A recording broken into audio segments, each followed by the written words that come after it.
Khagaria. DJ Alok, DJ Alok, DJ Alok. चलेंगे छोरी देबो मेला घुमाई,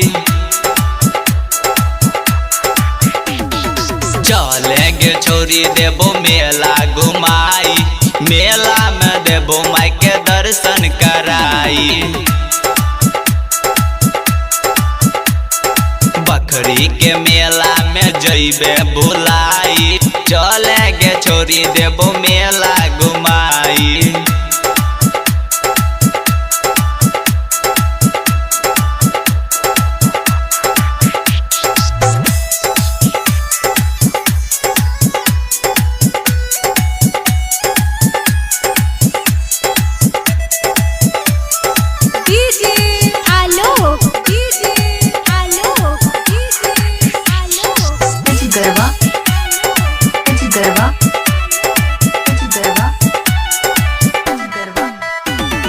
पूरा खगड़िया में धूम मचै छै, सब दिन नवरात्र में भीड़ लगै छै। पूरा खगड़िया में धूम मचै छै, सब दिन नवरात्र में भीड़ लगै छै। ई साल के मौका नहीं दिहेगे जाई, ई साल के मौका नहीं दिहेगे जाई, चलेंगे छोरी देबो मेला घुमाई।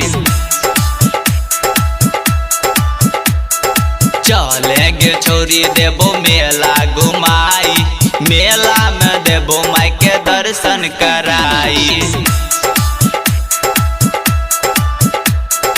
बकरी के मेला में जइबे भुलाई, चलेंगे छोरी देबो मेला घुमाई। Presented by Riya Recording Studio, Khagaria.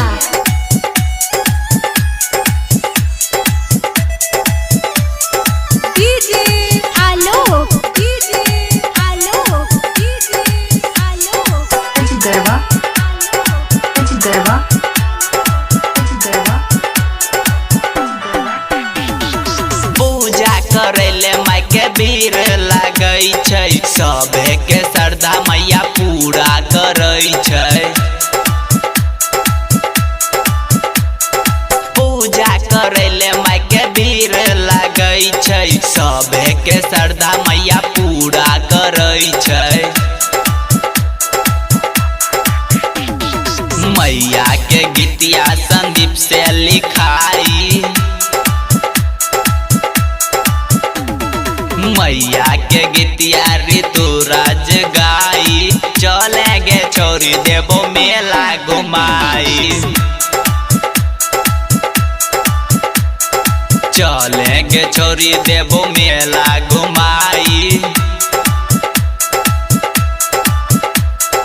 चलेंगे छोरी देबो मेला घुमाई, मेला में देबो माई के दर्शन कराई। बकरी के मेला में जइबे भुलाई, चलेंगे छोरी देबो मेला